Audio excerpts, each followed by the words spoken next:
जय हिंद। और आज मैं आपको दिखाने लाया हूँ धामपुर का प्राचीनतम और प्रसिद्ध मंदिर कालिया वाला।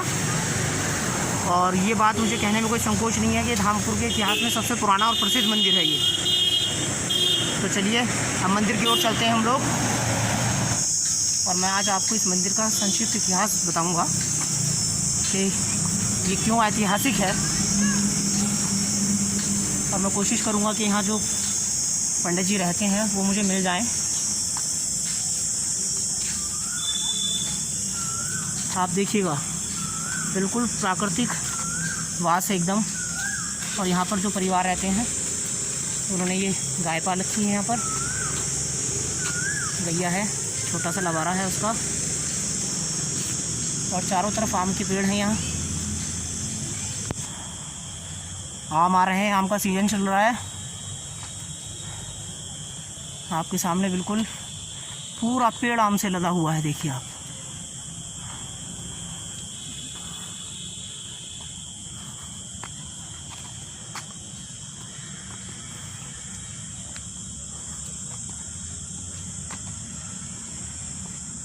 एक मार्ग ये आया है मंदिर के लिए, और ये उधर मार्ग जो है बंद किया कर रखा है उधर के सामने की ओर। मैं दिखा दूँ आपको, ये झाड़ियाँ लगा रखी हैं वहाँ उधर सामने। ये रास्ता बंद है फ़िलहाल।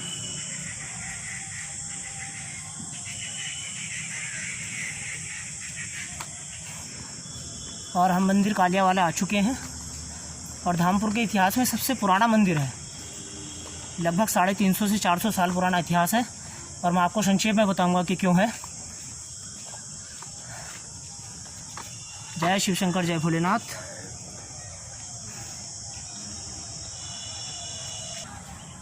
और मैं इस समय मंदिर कालियावाला के प्रांगण में हूँ, और मेरे साथी अमित जी जो कैमरामैन की भूमिका में है। अब मैं आपको बताना चाहूँगा कि इस मंदिर का जो इतिहास है वो क्या है। सबसे पहले आप ये कुआं देखिएगा, जो किन्हीं कारणों से बंद कर दिया गया है, क्योंकि लोग अपने जो खंडित मूर्तियाँ होती थी, सामग्री होती थी, वो इसमें डाल देते थे। तो औचित्यहीन हो गया था, इसलिए बंद किया गया है। और आइए मंदिर की ओर चलते हैं। मैं कर रहा स्वास्थ्य मैं कर रहा टैक्स बनवा नहीं।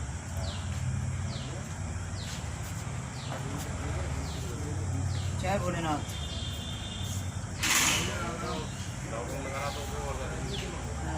लाइट में हाँ अभी खुलवा उधर लाइट खोलिएगी जरा।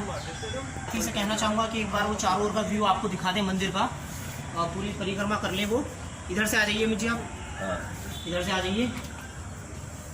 और देखिएगा बिल्कुल वही बनावट है उस समय की। ये सारा ये इधर टूट गई हैं, ये सारा ये टूट चुकी हैं। ये रख रखाव होता है, लेकिन फिर भी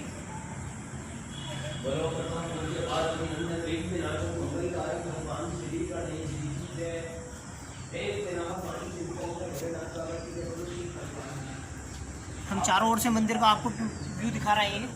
पूरा गोल है ये बना हुआ। मंदिर के अंदर मैं बाद में लेके जाऊंगा। और जो यहाँ पे शिवलिंग स्थापित है उसका एक ऐतिहासिक महत्व है, और ये सिद्ध पीठ है। और मेरा ये सब दिखाने का उद्देश्य सिर्फ इतना है कि जो हमारी युवा पीढ़ी है, जो हमारी नई जनरेशन है, उसको इस बात का पता चले कि मंदिर का इसका इतिहास क्या है और कितना पौराणिक महत्व है इस मंदिर का धामपुर के इतिहास में। तो आइए आप उधर से।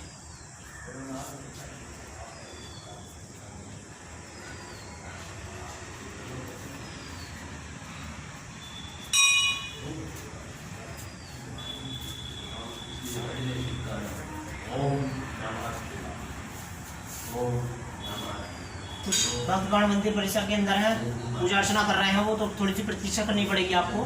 फिर मैं आपको दर्शन कराता हूँ। और जहाँ पे जो शंकर जी का शिवलिंग स्थापित है, मैं उसके संक्षिप्त इतिहास के विषय में आपको बताऊंगा।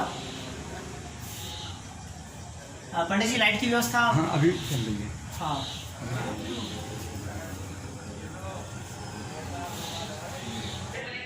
और हम लोग मंदिर परिसर के अंदर आ चुके हैं। जय शिव शंकर, जय भोलेनाथ।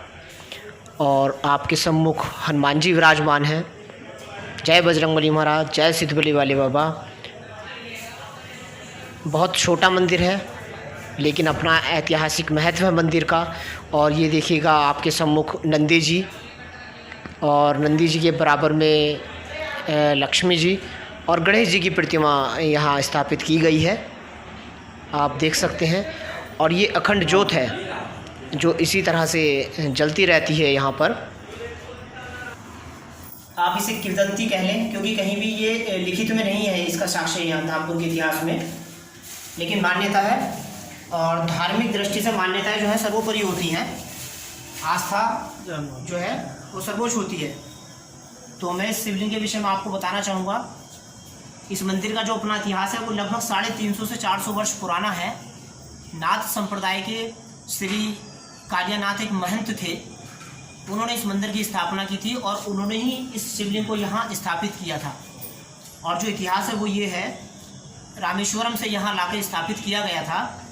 और किस तरह से लाया गया था मैं आपको ये बताना चाहूँगा। बहंगी होती है जिसमें श्रवण कुमार ने अपने माता पिता को यात्रा कराई थी, उसको बहंगी बोलते हैं। रामेश्वरम से एक बहंगी में रख के इस शिवलिंग को लाया गया था और पूरे रास्ते में कहीं भी जहाँ पर भी वो रुके अपने शिष्यों के साथ में थे महंत श्री कालियानाथ जी, इनको उस बहंगी को कहीं भी ज़मीन पर नहीं रखा गया। जब भी वो कहीं विश्राम करते थे तो कहीं पे पेड़ पे या कहीं पे मचान बना के उसको टांग दिया जाता था। और पूरी की पूरी यात्रा रामेश्वरम से लेके धामपुर तक की इसी तरह से उन्होंने की है। तब जाके ये मंदिर को जो है शिवलिंग यहाँ पे स्थापित किया गया है। और ये सिद्धपीठ है धामपुर का, एकमात्र सबसे प्राचीनतम मंदिर है ये। और पंडित जी हैं, मैं इनसे कुछ पूछना चाहूँगा। आप नाथ संप्रदाय के उत्तराधिकारी हैं, तो आप कुछ बताना चाहेंगे इस विषय में? मैं ये इतना बताना चाहता हूँ कि ये बहुत प्रसिद्ध प्राचीन नाथ संप्रदाय का स्थान है। और ये 300 और 400 साल के मध्यम के बीच में स्थापित करा हुआ है। बालपन के अवस्था में हमारे परिवार से वो चले गए थे, जिनका नाम कालियानाथ। लेकिन जब वो लौट के आए, एक साधु और बहुत ऊंचे तपस्वी थे, वो रामेश्वर से शिवलिंग लेकर आए। उन्होंने यहाँ धूना रमाया, शिवलिंग की स्थापना करी। और जब से हमारा वंश चला रहा है, ये हमारी 10वीं पीढ़ी है जो नाथ संप्रदाय को हम उसकी देखभाल को सुरक्षित और अपना समझ के इसकी रक्षा करते हैं। और इसी से जो हमारा जीवन यापन है हम 3 भाइयों का, वो यहाँ से होता है। और इसकी देख रेख उसी चढ़ावे से, मेले से इसका जो कार्य होता है वो होता है। इनके कहने का अर्थ ये है कि यहाँ जितना भी चढ़ावा आता है, इनका जो है जीविका जो चल रही है वो उसी चढ़ावे से चल रही है। और उसके बाद में भी मंदिर में जो सारा काम होता है इन्हीं के द्वारा किया जाता है। और एक चीज़ और मैं दिखाना चाहूँगा, अपने साथी से कहना चाहूँगा। हाँ, आप इधर आ जाइए। ये बाबा गोरखनाथ जी का थला है ये। जय गोरखनाथ जी की।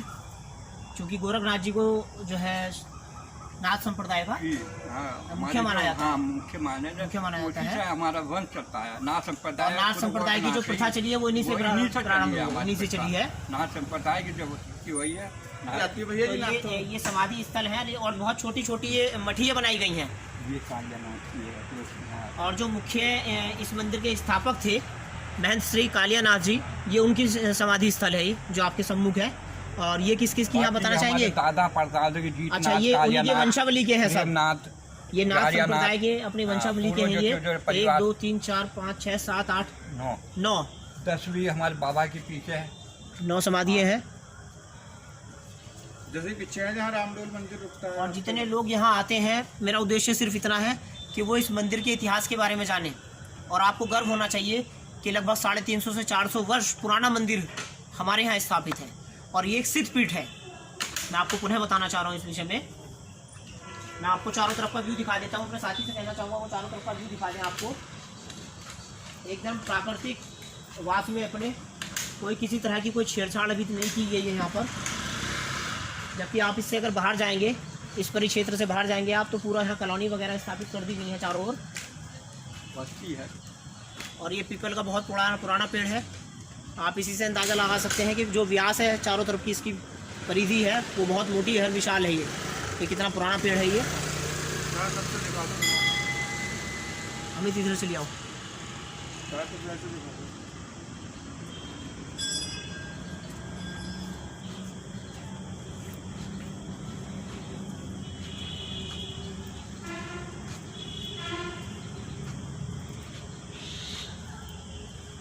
और बिल्कुल पीपल के पेड़ के पीछे यहाँ शनिदेव का मंदिर है। जी।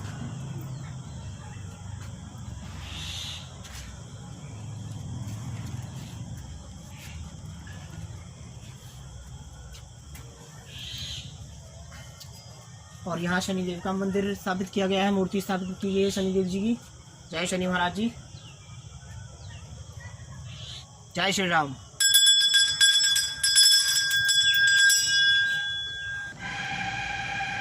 इस मंदिर का पौराणिक महत्व है।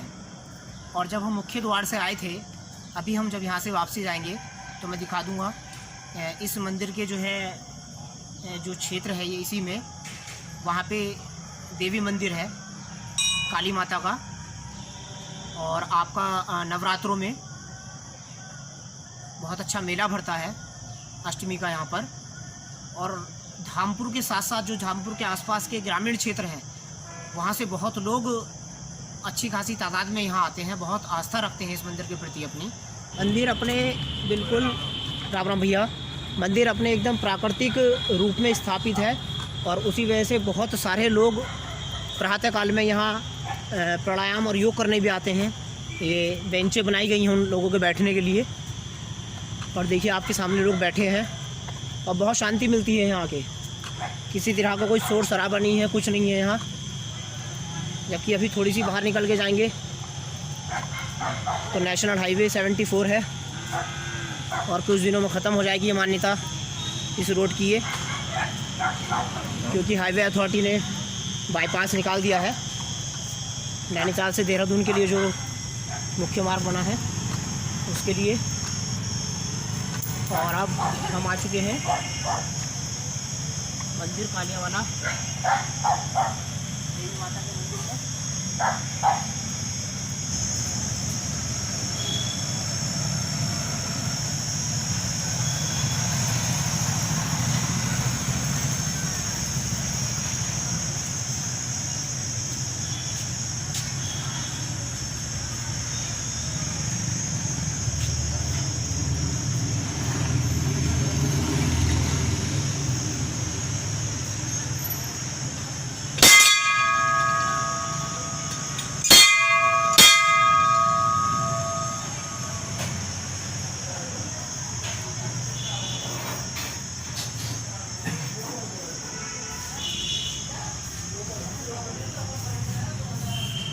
और अब हम हैं माता रानी के दरबार में, और माता रानी काल रात्रि के रूप में यहाँ उपस्थित हैं। जय माता दी। और पंडित जी हमारे साथ हैं।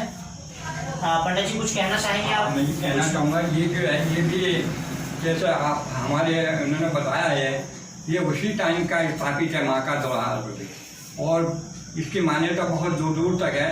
आसपास में जितने भी हमारे कस्बे क्षेत्र में पड़ते हैं, और ये माँ का ऐसी महिमा है कि इसकी महिमा को सुनकर दूर दूर से लोग आते हैं। और यहाँ पर मेले भी लगता है नवरात्रों का, और क्षेत्र में दशहरा भी भरती है, और सभी माँ अपने भक्तों की मनोकामना पूरा करती है। चलिए धन्यवाद।